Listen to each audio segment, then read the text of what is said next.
Hello ನಮಸ್ತೆ, ನನ್ನ ಹೆಸರು ವಿಜಯಲಕ್ಷ್ಮಿ. ನಾನು ತುಮಕೂರಿಂದ ಬಂದಿದ್ದೀನಿ. ನಾನು ಗುಡುಚಿಗೆ ಬಂದು 1 ತಿಂಗಳು 10 ದಿವಸ ಆಯ್ತು. ಅದಕ್ಕೆ ಮುಂಚೆ ನನಗೆ ಫಾಸ್ಟಿಂಗ್ ಶುಗರ್ 350 ಇಂದ 400 ಇರ್ತಿತ್ತು. ಇನ್ನ ಇದಂತೂ ಊಟ ಆದ್ಮೇಲೆ 400 ದಾಟ್ಬಿಡ್ತಿತ್ತು. ಮತ್ತೆ ಬೆಳಗ್ಗೆ 20, ಸಂಜೆ 15 ಇನ್ಸುಲಿನ್ ತಗೋತಾ ಇದ್ದೆ. ಈಗ ಬಂದ್ಮೇಲೆ ಇಲ್ಲಿ ಇವತ್ತಿಗೆ ನಾನು ಬೆಳಗ್ಗೆ 15, ಸಂಜೆ 10 ಇನ್ಸುಲಿನ್ ತಗೋತಿದ್ದೀನಿ. ಪಾದ ತುಂಬಾ ಉರಿಯೋದು, ನಿದ್ದೆ ಬರ್ತಿರ್ಲಿಲ್ಲ. ಆದ್ರೆ ಇವಾಗ ಏನಿಲ್ಲ, ನಡೆಯಕ್ಕೆ ಆಗ್ತಿರ್ಲಿಲ್ಲ ನನಗೆ. ಈಗ ಡೈಲಿ 3 ಕಿಲೋಮೀಟರ್ ವಾಕ್ ಮಾಡ್ತೀನಿ. ಆಮೇಲೆ ಬಾಡಿ ತುಂಬಾ ಎನರ್ಜೆಟಿಕ್ ಆಗಿದೆ. ಆಮೇಲೆ ಬಾಡಿಲೆಲ್ಲ ಮುಖ ಎಲ್ಲ ತುಂಬಾ ಕಪ್ಪಾಗೋಗಿತ್ತು ನಂದು. ಈಗ ಇಲ್ಲಿಗೆ ಬಂದ್ಮೇಲೆ ನನಗೆ ಬಾಡಿಯಲ್ಲಿ ತುಂಬಾ ಚೇಂಜಸ್ ಆಗ್ತಿದೆ, ಸ್ಕಿನ್ ಅಲ್ಲಿ.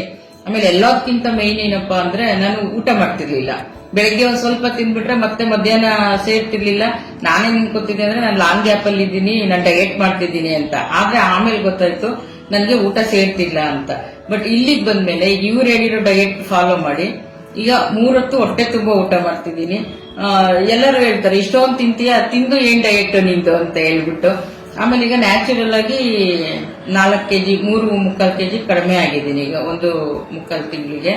ಆಮೇಲೆ ನಾನು ತುಂಬಾನೇ ಆರೋಗ್ಯದಲ್ಲಿ, ಯಾಕೆ ಅಂದ್ರೆ ಇವಾಗ ನನ್ಗೆ ಯಾರೋ ಒಬ್ರು ಇಂಗ್ಲಿಷ್ ಡಾಕ್ಟರ್, ನೀವು ಫ್ಯಾಂಕ್ರಿಯಾಸಿಸ್ ಅಲ್ಲಿ ಇನ್ಸುಲಿನ್ ಉತ್ಪತ್ತಿ ಆಗ್ತಾ ಇಲ್ಲ, ನೀವು ಲಾಸ್ಟ್ ಸ್ಟೇಜ್ ಅಲ್ಲಿ ಇದ್ದೀರಾ ಅಂತ ಹೇಳಿದ್ರು. ಬಟ್ ಇವಾಗ ಇಲ್ಲಿಗೆ ಬಂದ್ಮೇಲೆ ಈಗ 2 ತಿಂಗಳಲ್ಲಿ ಮೊನ್ನೆ ಎಲ್ಲ ನಾನು ಮತ್ತೆ ಮೇಡಮ್ ಹೇಳಿದಾಗೆ kidney function, liver function, insulin ಎಲ್ಲ ಒಂದು 5-6 ಟೆಸ್ಟ್ ಮಾಡಿದಾಗ ನನಗೆ ಇನ್ನೊಂದು ಖುಷಿ ಆಗಿದ್ದೇನಪ್ಪ ಅಂದ್ರೆ, ನನ್ನಲ್ಲಿ ತುಂಬಾ ಚೆನ್ನಾಗಿ ಪ್ರೊಡಕ್ಷನ್ ಆಗ್ತಿದೆ ಇನ್ಸುಲಿನ್.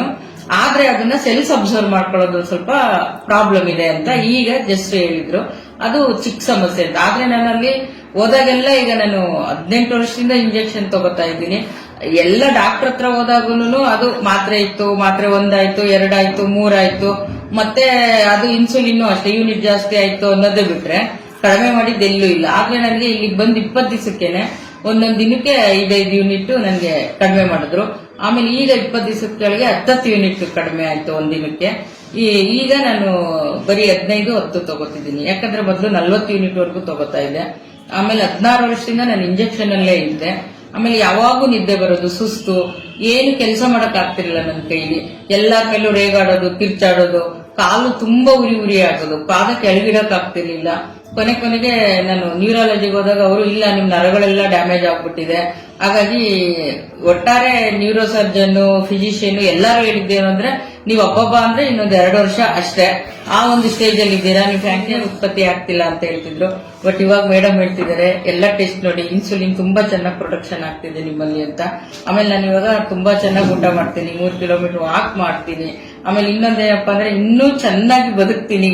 ಇನ್ನು ಏನಿಲ್ಲ ಅಂದ್ರೂ ಈಗ ಯಮುನಾ ಮೇಡಮ್ ಡೈರೆಕ್ಷನ್ ಇನ್ನೂ ಒಂದು 30 ವರ್ಷ ಅಂತೂ ಬದುಕ್ತೀನಿ ಅನ್ನೋ ಅಷ್ಟು ನನಗೆ ಹೋಗ್ ಬಂದ್ಬಿಟ್ಟಿದೆ. ಯಾಕಂದ್ರೆ ನಾವು ಪಾಸಿಟಿವ್ ಆಗಿದ್ದಷ್ಟು ಅದು ನಮ್ಮ ಮೇಲೆ ಇದಾಗುತ್ತೆ. ಆದ್ರೆ ನನ್ಗೆ ಇಲ್ಲಿ ಬಂದ್ಮೇಲೆ ಗುಡುಚಿಗೆ ಈ ಡಾಕ್ಟರ್ಗಳು ಆ ಒಂದು ಪಾಸಿಟಿವಿಟಿ ನನ್ನನ್ನು ತುಂಬಿದ್ದಾರೆ.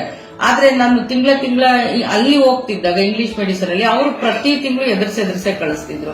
ಅವ್ರು ಹೇಳೋ ಪ್ರಕಾರ ಏನು ಅಂದ್ರೆ, ಇವಾಗ ನನ್ಗೆ ಇನ್ನೊಂದು 6 ತಿಂಗಳು ಅಲ್ಲೇ ಹೋಗಿದ್ರೆ ಕಿಡ್ನಿ ಹೋಗ್ಬೇಕಿತ್ತು, ಲಿವರ್ ಹೋಗ್ಬೇಕಿತ್ತು, ಹಾರ್ಟ್ ಅಟ್ಯಾಕ್ ಆಗ್ಬೇಕಿತ್ತು. ಕೊನೆಗೇನಂದ್ರೆ ನರ್ಗಳಲ್ಲಿ ನಿಮ್ದೆಲ್ಲ ಫುಲ್ ನರನೇ ಡ್ಯಾಮೇಜ್ ಆಗೋಗಿದೆ ಅಂತ ಹೇಳ್ಬಿಟ್ಟಿದ್ರು. ಬಟ್ ನನ್ಗೆ ಏನಪ್ಪ ಮಾಡೋದು ಅನ್ನೋದೊಂದು ದೊಡ್ಡ ಚಿಂತೆ ಆಗ್ಬಿಟ್ಟಿತ್ತು. ಆಗ ನನ್ನ ಫ್ರೆಂಡ್ ಗುಡಿಚಿ ಆಯುರ್ವೇದೊಂದು ಲಿಂಕ್ ಕಳಿಸಿದ್ಲು, ನೋಡು ಅಂತ. ನಾನು ಅದನ್ನ ಒಂದ್ 2-3 ದಿನ ಫಾಲೋ ಮಾಡಿದೆ. ಆಮೇಲೆ ಅಪಾಯಿಂಟ್ಮೆಂಟ್ ಒಂದು 15 ದಿನಕ್ಕೆ ತಗೊಂಡ್ ಬಂದಾಗಿಂದ ಅದು ನನ್ನ ಲೈಫ್ ಅಲ್ಲಿ ಒಂದು ತುಂಬಾ ದೊಡ್ಡ ಟರ್ನಿಂಗ್ ಪಾಯಿಂಟ್ ನಾನು ಗುಡುಚಿಗೆ ಬಂದಿದ್ದು. ಯಾಕೆಂದ್ರೆ ನನಗೆ ಗುಡುಚಿಗೆ ಬಂದ್ಮೇಲೆ ಗೊತ್ತಾಯ್ತು, ಇವರೆಲ್ಲ ಡಿಸೈಡ್ ಮಾಡೋದಲ್ಲ, ದೇವ್ರು ನನ್ಗೆ ಇನ್ನೂ ಹೆಚ್ಚಿನ ಆಯಸ್ ಕೊಟ್ಟಿದ್ದಾನೆ ಅಂತ. ಹಾಗಾಗಿ ನಾನು ಇವಾಗ ಹೊಟ್ಟೆ ತುಂಬಾ ಊಟ ಮಾಡ್ತಿದ್ದೀನಿ. ಇವ್ರು ಹೇಳಿರೋ ಪ್ರಕಾರನೇ ಊಟ ಫಾಲೋ ಮಾಡ್ತಿದ್ದೀನಿ. ಮೇನ್ ಏನಪ್ಪಾ ಅಂದ್ರೆ, ಅಲ್ಲಿ ನೀವು ಊಟ ಮಾಡ್ಬೇಡಿ, ಇಷ್ಟಿಷ್ಟೇ ತಿನ್ನಿ ಅಂತಾರೆ. ಅದು ಏನು ಅಂದ್ರೆ, ಅದಿನ್ನೂ ಒಂಥರ ಹಿಂಸೆ ಅನ್ಸ್ಬಿಡುತ್ತೆ. ಅರ್ಧ ಗಂಟೆಗೆ ಇಷ್ತೀನಿ, 3/4 ಗಂಟೆಗೆ ಇಷ್ತೀನಿ. ಈಗೇನಿಲ್ಲ, ನಾನು ಮಧ್ಯಾಹ್ನ ಸಂಜೆ ಹೊಟ್ಟೆ ತುಂಬಾ ಊಟ ಮಾಡ್ತಿದ್ದೀನಿ. ನಿದ್ದೆ 9 ಗಂಟೆ ಆಗೋದೇ ಗೊತ್ತಾಗಲ್ಲ ನನಗೆ. ಮಲಗ್ತೀನಿ, ಬೆಳಗ್ಗೆ 4 ಗಂಟೆಗೆ ಎಚ್ಚರಿಕೆ ಆಗುತ್ತೆ. 3 ಕಿಲೋಮೀಟರ್ ವಾಕ್ ಮಾಡ್ತೀನಿ. ಲೈಫ್ ಸ್ಟೈಲ್ ಅಂತೂ ತುಂಬಾ ಚೆನ್ನಾಗಿದೆ. ಆಮೇಲೆ ನಾನು ಓದೋದೇ ಬಿಟ್ಟಿದ್ದೆ, ಈಗ ಮತ್ತೆ ಓದೋದಕ್ಕೆ ಶುರು ಮಾಡಿದ್ದೀನಿ. ಪೇಪರ್ ಅಂಗಡಿಯವ್ರು ಹೇಳ್ತಿದ್ರು, ಮೇಡಮ್ ನೀವು ಓದೋದೇ ಬಿಟ್ಟು, ಯಾಕಂದ್ರೆ ನಾನು ಒಂದ್ಸರ್ತಿ ಹೋದ್ರೆ 8-9 ಮ್ಯಾಗಝಿನ್ಸ್ ತರ್ತಿದ್ದೆ. ಈಗ ಮತ್ತೆ ಓದೋದಕ್ಕೆ ಶುರು ಮಾಡಿದ್ದೀನಿ. ಹಾಗಾಗಿ ಇದೇ ಟ್ರೀಟ್ಮೆಂಟ್ ಅಲ್ಲಿ ನನಗೆ ಇನ್ನ ಕಣ್ಣು ವಿತೌಟ್ ಕನ್ನಡಕನೂ ಬಿಟ್ಟು ಓದ್ಬೋದೇನೋ ಅನ್ನೋ ಒಂದು ಕಾನ್ಫಿಡೆನ್ಸ್ ಬರ್ತಿದೆ.